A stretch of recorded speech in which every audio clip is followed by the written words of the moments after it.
The winter of 1978 in the southern Urals was not merely cold, it was a geological deep freeze, a stillness so profound it felt like the earth itself was holding its breath. The region, a sprawling tapestry of dense birch forest, frozen rivers, and ancient worn-down mountains, was a place of deep shadows and deeper secrets. It was here, on a threadbare military supply track known to mapmakers as Route P402 and to the soldiers who drove it as the backbone, that a routine resupply mission transformed into the most baffling mystery of the late Cold War. The Convoy, designated Military Transport Column 77, was modest. 3 Ural 4320 trucks laden with supplies, a BTR 60PB armored personnel carrier at the front for security, and a GAZ 66 radio truck at the rear. Its crew consisted of 23 men, 19 soldiers of the 34th Motor Rifle Division, and 4 civilian drivers from the local reserve pool. Their orders were simple: depart the garrison at Zlatoust before dawn, proceed 180 kilometers northeast to the remote radar and signals intelligence outpost at Mishkino, deliver the supplies, and return by nightfall. It was a milk run, a tedious exercise in enduring monotony and cold. The last radio contact, logged at 0714 hours, was unremarkable. The convoy commander, a young but competent senior lieutenant named Pavel Volkov, reported passing the village of Satka and proceeding on schedule. Conditions normal, visibility poor, estimate arrival Mishkino by 1300. The radio operator at Zlatoust acknowledged. The next check-in was due at 0900 hours. Silence. At first, the garrison command assumed a simple radio failure, a common occurrence in the mountainous terrain where radio waves behaved like trapped birds. By 9 o'clock, a faint unease had set in. By 11 o'clock, it was protocol to dispatch a search helicopter. The Mi-8, battling gusting winds and intermittent snow squalls, traced the winding route of the backbone. At 12:47, the pilot spotted them. From the air, the scene was one of eerie order. The 4 vehicles were parked in a neat line along the straightest, most exposed section of the road, a high pass between 2 forested ridges. They were not crashed. They were not stuck. They were simply stopped. No exhaust plumes marred the crisp air above them. No movement was discernible around them or within them. The pilot circled twice, descending, his rotors whipping the snow on the road into a frenzied cloud. He reported no signs of life. No one emerged from the vehicles to wave. The first ground team, a squad of grim-faced conscripts in a tracked MTLB, arrived 90 minutes later. They approached with weapons ready, expecting an ambush, a mine strike, something explainable. What they found stole the breath from their lungs and the words from their mouths.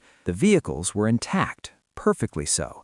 Tires were inflated, windows were unbroken, canvas covers on the trucks were taut and secure. The BTR's turret was traversed forward, its heavy machine gun pointing down the empty road, but the engines were stone cold.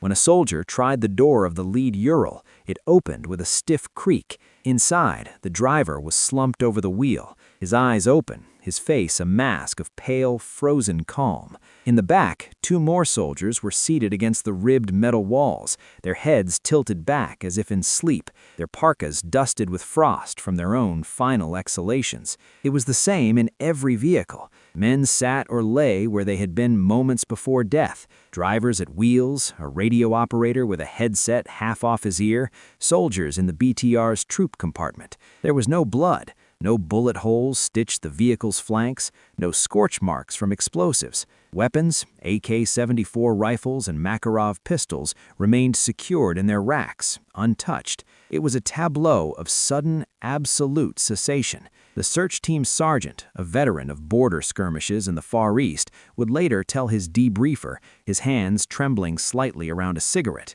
It was not a battlefield. It was a museum of the moment they died. The mystery began not on the road, but in the garrison commander's office the night before. The paperwork for Column 77 was standard, except for a single heavy line stamped in purple ink across the cargo manifest. Soprovozhenia Spexgruza, Categoria Volga. Escort of special cargo, Category Volga. In the Byzantine classification system of the Soviet military-industrial complex, Volga was a rare and troubling designator. It sat in a shadowy tier between the merely secret and the apocalyptic special importance. It was used for projects that straddled disciplines, where chemistry met physics, where radar research brushed against speculative energy studies. It was a category for experiments that had no clear box. The cargo itself was a single metal container, loaded under black tarpaulin in the central Ural truck. It was a cube, roughly 2 meters on each side, constructed of a dull, non-reflective gray alloy. It bore no markings save for a stenciled code, Objekt 451V, Object 451V. It was accompanied by 2 civilian specialists from the closed scientific city of Chelyabinsk 70, men who said little and whose identification papers were checked not by garrison personnel, but by a silent KGB captain who appeared, oversaw the loading, and vanished. The soldiers of the convoy were told only that the cargo held sensitive calibration equipment for the Mishkino radar station. But the atmosphere surrounding it bred unease. Private Dmitry Kozlov, a mechanic who had helped chain the object to the truck bed, later recounted to fellow soldiers, before he was swiftly transferred to a posting in Moldova, that the container was wrong. He whispered in the barracks, it was too light for its size, and sometimes you'd put your hand on it and feel a hum, not a sound, but a vibration in your bones. And it was cold, colder than the air around it. Senior Lieutenant Volkov, during his final pre-mission briefing with his platoon sergeant, had simply shaken his head and said, "Our job is to deliver it, not to understand it. Keep the men focused on the road." The route itself added to the sense of dislocation. The backbone was rarely used for high-priority transfers. It was a bumpy, poorly maintained track. A more important cargo would have gone by rail or helicopter. The choice of this lonely road suggested a desire for secrecy over speed, or perhaps a need to avoid populated areas. Survivors from other units who had shared the garrison's mess hall with Column 77's men in the days prior recalled fragments of conversation. "They looked like they were driving a coffin," one cook remarked.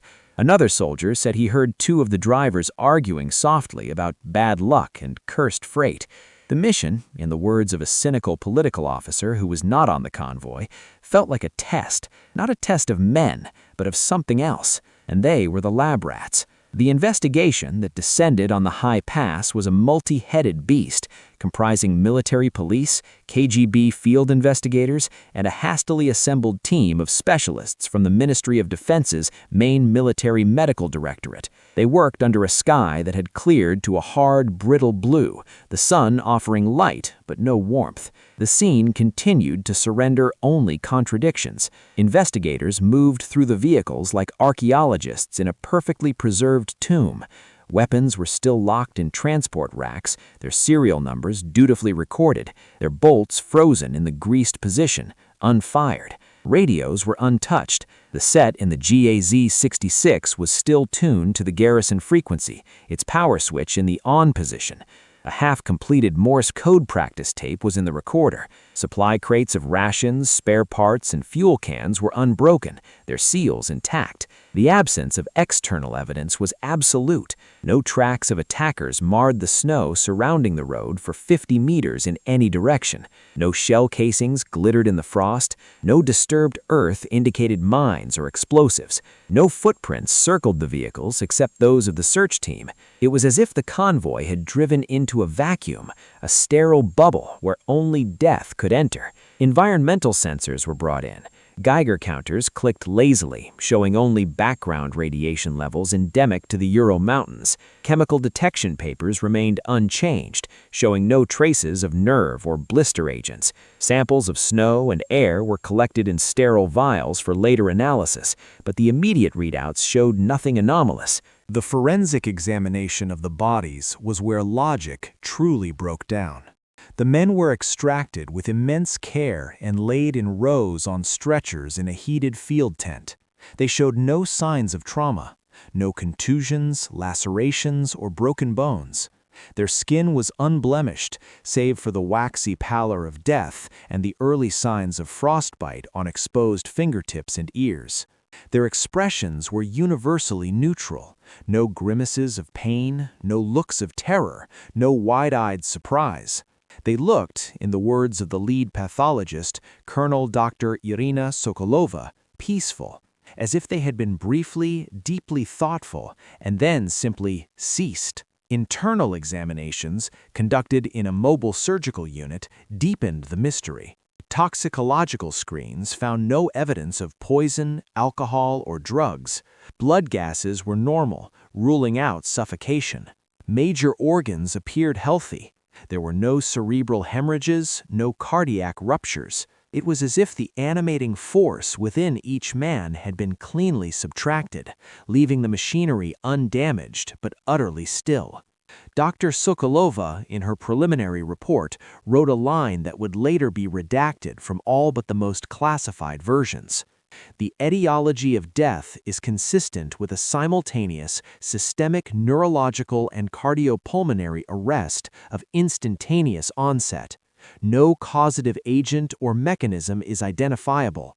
It is as if life itself was switched off. The only physical clue was subtle and bizarre. Under powerful microscopes, tissue samples from the brain stems and cardiac ganglia of several victims showed a peculiar, almost artistic alteration. The cellular structure, while intact, exhibited a faint, feathery patterning of crystallization at the molecular level. Not the blunt damage of ice crystals from freezing, but a delicate harmonic fracturing. A consulting biophysicist from Moscow State University, flown in under guard, would later describe it privately as resembling the effect of a perfectly tuned resonant frequency passing through a material, causing it to vibrate itself into a new, inert state. The convoy had not been attacked, it had been stillborn. The men, the machines, the very mission had driven into a moment that consumed them without a mark, leaving behind only a frozen question on a silent mountain road. The investigators packed their instruments, their confusion now laced with a creeping professional dread. They were not dealing with a crime or an accident, they were cataloging a phenomenon. The specialized GAZ-66 truck, a gray-green fortress on wheels, became the black hole at the center of the investigation, the object that consumed all logic and left only dread in its wake. It was not just a vehicle, it was a mobile laboratory, hermetically sealed, with its own internal climate control and redundant locking systems. The cargo it carried was designated Object 7, a placeholder name that betrayed nothing. According to the manifest, it was a field-deployable calibration suite for high-frequency atmospheric research. In the language of Soviet secrecy, this could mean anything from a groundbreaking new radar component to a piece of equipment so exotic it defied conventional categories. What the Spetsnaz team initially noted, the untied canvas flap, was just the first layer of the enigma. When the KGB technical team arrived, they approached the vehicle with the reverence of bomb disposal experts. The rear cargo compartment was accessed not by a simple tailgate, but a heavy, rubber-gasketed door with a dual combination lock. The combinations were known only to the convoy commander, Captain Ilyin, and one of the civilian technicians, Dr. Markov. Both men were dead. Yet the door was not forced. Using forensic tools, the technicians examined the locking mechanism under powerful lamps in the freezing air. There were no scratches from lockpicks, no burn marks from thermal lances, no distortions from hydraulic rams. The dials were clean. The only way to open that door without force was to know the combinations. The team had to resort to drilling, a slow, screeching violation of the vehicle's integrity. Inside, they found a chamber that was part clean room, part vault. The walls were lined with sound-dampening foam and a copper mesh, suggesting electromagnetic shielding. Mounted to the floor on shock-absorbing rails was a containment cradle. It was empty. The cradle was engineered for a single object, a cylindrical container approximately 1.8 meters long and 0.8 meters in diameter, made of a dull, non-reflective metal alloy. Clamps, now disengaged and swung open, showed where it had been secured. Power conduits and data cables, their connectors clean and undamaged, hung limp, disconnected. A faint ozone-like scent lingered in the chilled air, along with the coppery smell of the shielding. The container was gone. The scene defied physics and protocol. The door had been locked from the outside, yet the container, weighing several hundred kilograms, secured by hardened steel clamps, had been removed. There was no damage to the cradle, no scratches on the floor rails, no scratches on the walls from maneuvering a bulky, heavy object. It was as if the cylinder had been teleported out of the shielded chamber. The only irregularity was a thin layer of a fine gray dust, like graphite powder, coating the interior of the empty cradle and the floor immediately beneath it. Samples were collected, but initial analysis would yield only inconclusive results. Carbon-based, mildly conductive, with trace elements of unknown isotopes. The implications paralyzed the investigation. The deaths were one mystery, horrific but possibly explainable by some catastrophic environmental or weapons accident. A missing object of utmost secrecy was another, a breach of state security of the highest order. But the two, intertwined as they were, created a narrative that led into a void. Had Object 7 been stolen? If so, by whom, and with what impossible method? Had it somehow self-destructed or materialized, and in doing so killed the convoy? Or, most terrifying of all, had it been retrieved? The latter possibility, whispered only in the most private confidences, was bolstered by the state of the truck's interior. Everything was orderly. The disengaged clamps were in their open position, not sheared off. The data cables were unplugged, not cut. This spoke of a deliberate, careful, and knowledgeable procedure, not a violent explosion or a panicked theft. It looked like a pickup. Faced with this insoluble paradox, the High Command acted with clinical brutality. The site was declared a biological and radiation hazard, a useful fiction that justified extreme measures. Soldiers in full MOP 4 protective gear, though sensors detected nothing, were ordered to disinfect the area. This was a euphemism for sanitation. Every vehicle was scrubbed of identifying markings, then stripped of all usable parts. The shells were crushed and buried in a pit dug by bulldozers in the frozen earth. The snow for a 100-meter radius was plowed up and melted down in specially heated tanks, the water then chemically treated and shipped out as toxic waste. They were not just cleaning a scene, they were attempting to erase a crime against reality itself.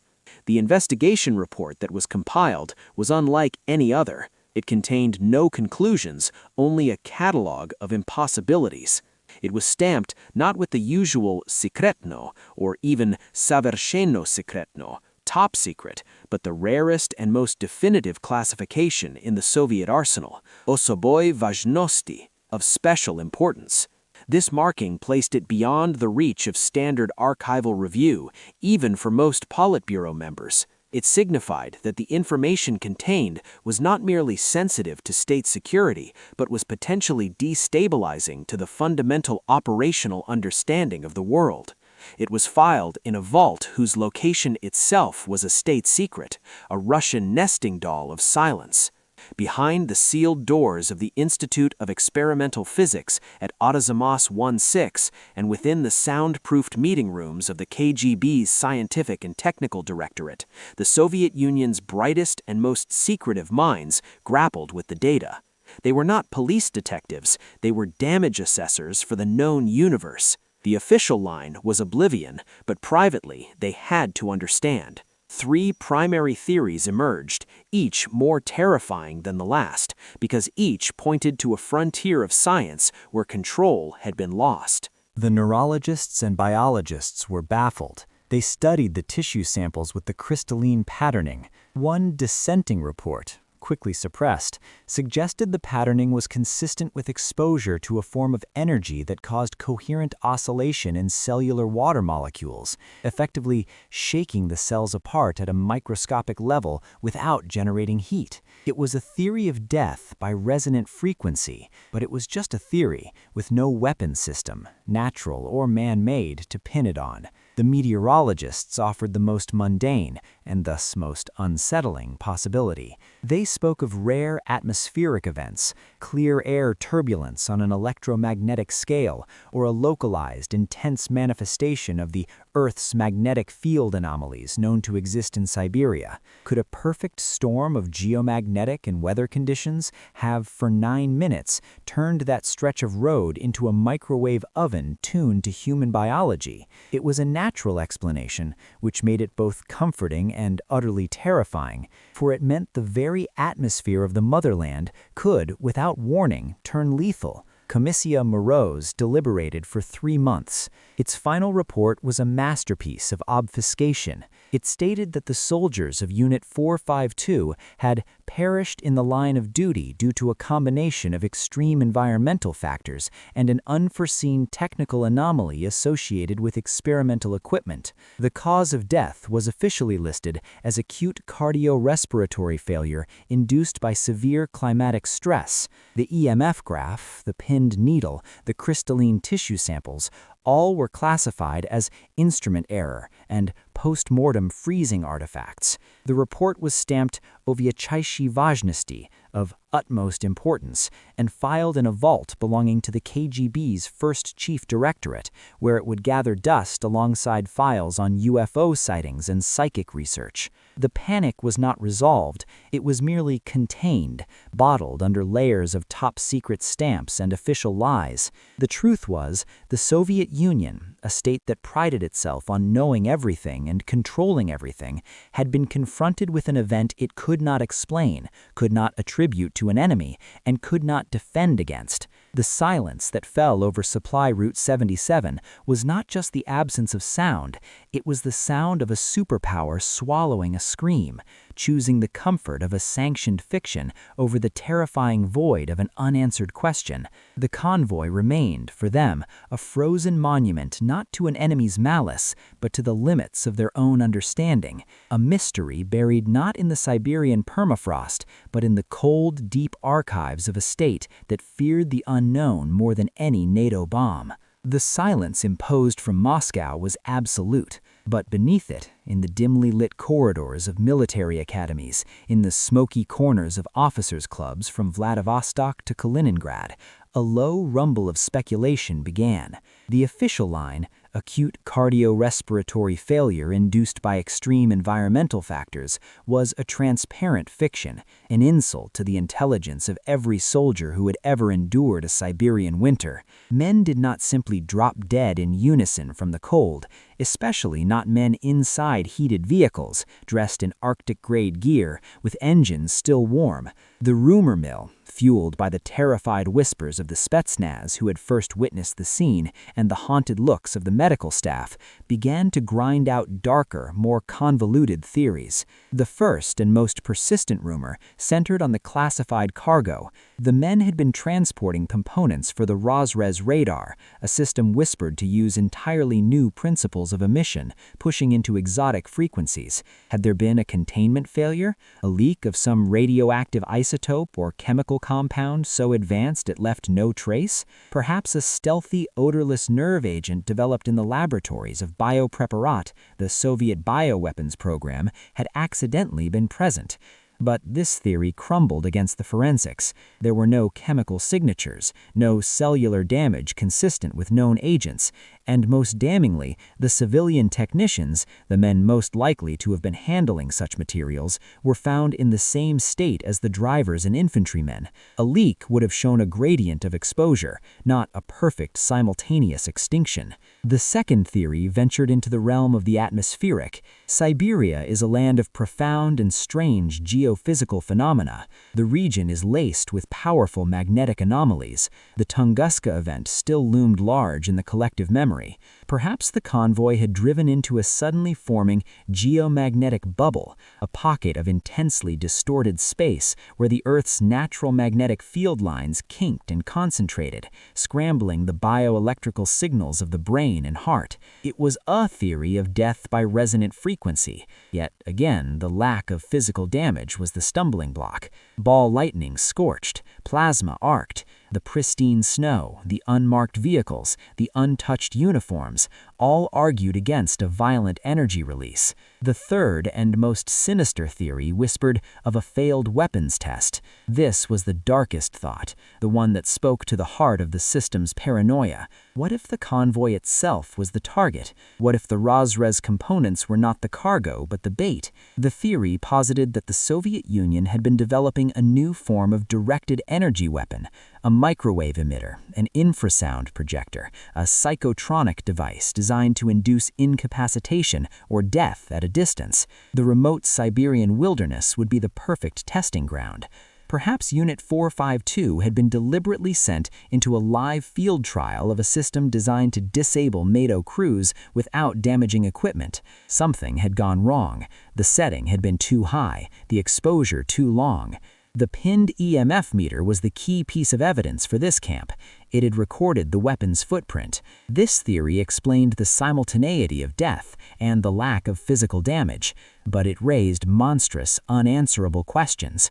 Would the Kremlin really sacrifice 40 of their own men, including a respected captain and valuable technicians, in such a callous manner?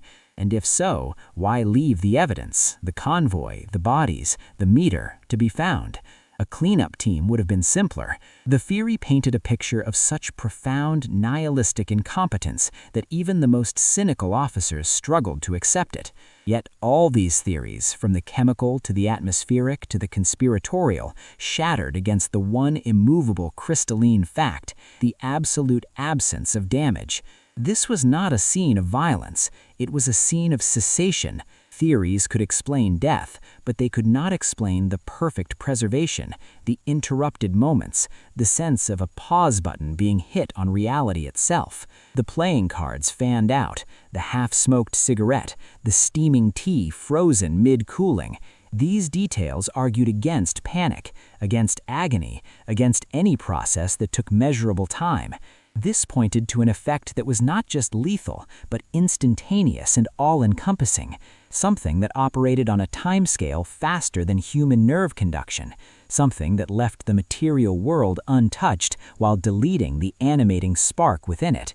Moscow could entertain rumors of leaks and weapons, but it could not and would not admit to facing a phenomenon that behaved with the selectivity and precision of a supernatural force.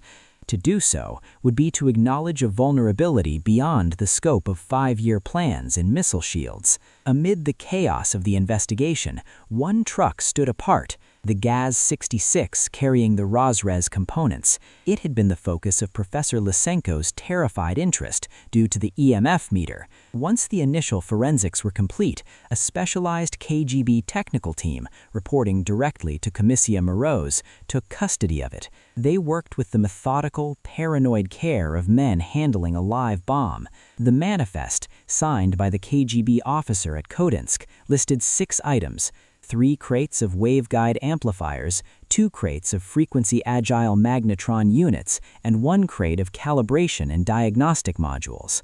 The crates were heavy, lead-lined, and sealed with wax imprinted with the insignia of the design bureau. The team, using diamond-tipped saws to avoid the risk of explosive anti-tamper devices, cut through the locks and hinges. The first 5 crates contained exactly what was listed: complex, pristine electronic components nestled in custom-cut foam, serial numbers matching the paperwork. The 6th crate, the one containing the calibration and diagnostic modules, was different. Externally, it was identical. The seals were unbroken.